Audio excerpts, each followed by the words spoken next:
तीन शिरी सहा हात तया माझा दंडवत. श्री स्वामी समर्थ. नमस्कार स्वामी भक्त हो, स्वागत आहे तुमचं पुन्हा एकदा नवीन व्हिडिओमध्ये. या व्हिडिओचं शीर्षक आहे स्वामी कृपा झाल्यावर आपल्या आयुष्यात हे बदल घडतात, तुम्ही अनुभवले का?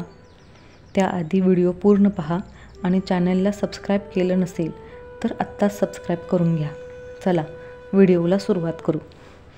स्वामी भक्ती करावीशी वाटणे ही सुद्धा स्वामी कृपाच. पण स्वामी भक्ती कशी करत आहोत, त्यामुळे कोणते बदल झाले याची जाणीव करून देणारा लेख. स्वामींची सेवा करावी तरी कशी, असा प्रश्न कित्येकांना नेहमी पडतो. विचारलाही जातो, मी नामस्मरण करू की पोथी वाचू, मी स्मरण करू की मानसपूजा करू, की सरळ अक्कलकोटला जाऊन दर्शन घेऊ. मुळात स्वामींची सेवा करावी हा विचारच मनात यायला सुद्धा त्यांची कृपा लागते. आपले पूर्व सुकृतसुद्धा बळकट असावे लागते, तरच संतचरण लाभतील. सेवा करायची आहे एकदा का हा विचार मनात रुजला की समजावे, ह्या जन्मातील तुमची आणि स्वामींची भेट आता फार दूर नाही. एखाद्या देवतेची भक्ती करताना ह्याच देवतेची भक्ती मी का करत आहे याचे कारण निदान स्वतःपुरते तरी मनात सुस्पष्ट हवे. ज्या देवतेचे स्मरण करतो त्या देवतेबद्दल मनात प्रेम, माया आणि श्रद्धा हवी. संपूर्ण शरणागत होऊन समर्पित व्हावे. मग बघा ते काय काय सेवा करून घेतील तुमच्याकडून. अनेक जण गुरुवारी मठात जातात म्हणून मी जातोय का? देखावा करण्यासाठी, लोकांना दाखवण्यासाठी जातोय का? की तळमळीने 8:23ची ट्रेन चुकली तरी चालेल, पण महाराजांचे दर्शन घेतल्याशिवाय दिवस नाही, इतक्या आर्ततेने दर्शनाला जातोय? प्रदक्षिणा घालायच्या म्हणून घालतोय की कसे? हे सर्व प्रश्न आपल्यालाच विचारून बघा, काय काय उत्तर मिळतात ते. हे प्रश्न स्वतःला विचारायला सुद्धा धाडस लागते. आज प्रपंच करणे इतके कठीण झाले आहे. डोळ्यासमोर घरातील अनेक प्रश्न उभे असतात आणि त्यामुळे मन व्यथित होते. सतत भेडसावणारे भविष्य समोर नेहमीच आवासून उभे असते. ह्या आणि अशा कित्येक विचारांचा अतिरेक झाला की शरीर आणि मन दोन्ही थकून जाते आणि मनासारखी सेवा घडत नाही असे मनच कौल देते. हार, तुरे, पेढे काहीच नको आहे त्यांना. ते भुकेले आहेत आपल्या एका क्षणासाठी. एक क्षण उभा राहा त्यांच्यासमोर. तू मला आणि मी तुला, प्रेमाने डोळे भरून बघू तरी, इतकेच हवे आहे त्यांना. तो क्षण भरभरून दे आणि घे. त्या क्षणी इतर कुठलाही विचार मनात आणू नकोस. इतकेच मागत आहेत ते आपल्याकडे. जीवनातील भौतिक सुख हवीत, पण आयुष्यभर ती मागत राहिलो तर जीवन संपून जाईल, पण मागण्या संपणार नाहीत. आपल्या दोघात मागणे हे नकोच. हवे आहे ते प्रेम, निस्वार्थ प्रेम, आणि त्याच प्रेमाची भूक आहे म्हणून महाराज सर्व भक्तांपाशी येत राहतात. खरं सांगा, प्रकट दिन असो अथवा इतर काहीही, दिवसभरात इतकी सजावट, पै पाहुण्यांची सरबराई करताना एक क्षणभर तरी आपण त्यांचे होतो का? क्षणभर तरी त्यांच्या चरणाशी विसावतो का? त्यांना डोळे भरून पाहतो का? त्यांचे स्मरण आपल्या वास्तूत अनुभवतो का? नाही, खरंच नाही. त्यांचे आपल्याजवळ असणे हेच तर आपले आयुष्य आहे. ते आहेत म्हणून 4 लोक आपल्याकडे येत आहेत, केवळ त्यांच्यासाठी, आपल्यासाठी नाही, हे लक्षात आले पाहिजे. ते आहेत म्हणून श्वास चालू आहे आणि ते आहेत म्हणूनच सर्व काही आहे. स्वामी सेवा करताना सर्वप्रथम अंतर्मुख झाले पाहिजे. जीवनाच्या नेमक्या कुठल्या टप्प्यावर महाराज मला भेटत आहेत? वयाच्या 25शीत की 50शी ओलांडल्यावर? नक्की कधी? अंतर्मुख व्हा आणि विचार करा. स्वतःलाच हे प्रश्न करा. जन्मापासूनच ते आपल्यासाठी खूप काही करत आहेत आणि करत राहणार आहेत. मी काय करतो त्यांच्यासाठी हे महत्त्वाचे आहे.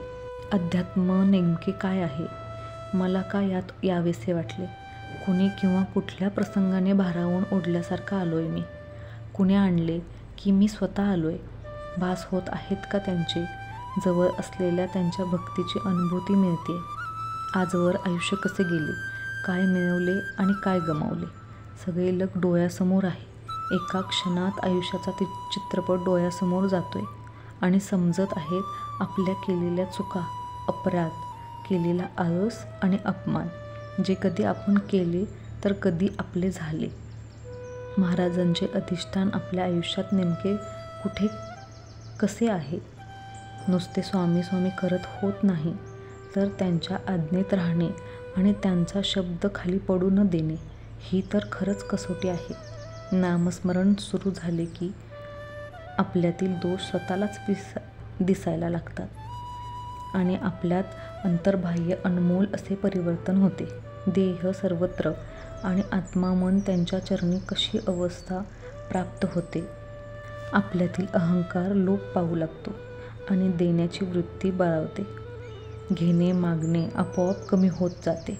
सततची जीव घेणी स्पर्धा आणि त्यात टिकवण्यासाठी केलेला संघर्ष, यातून 2 सुखद क्षण गुरुपदी अनुभवणे हा खास अनुभव म्हणावा लागेल. आज मनुष्याने सर्व काही कमावले, पण मनाची शांतता घालवली आहे. सुखाची इतकी लालसा की नेमके सुख गुरूंच्या चरणांशी आहे याचाही जणू विसर भक्ताला पडावा इतका आहे. अंतर्मुख व्हा, दीर्घ श्वसन करा. श्वास ही एकमेव गोष्ट आहे ज्याकडे आपले संपूर्ण दुर्लक्ष आहे. आता त्याच्याकडे लक्ष देऊन ध्यानस्थ व्हा आणि सर्व काही त्यांच्यावर सोपवा. तुमच्याकडून काय सेवा करून घ्यायची तेच ठरवतील, नव्हे तो त्यांचाच अधिकार आहे.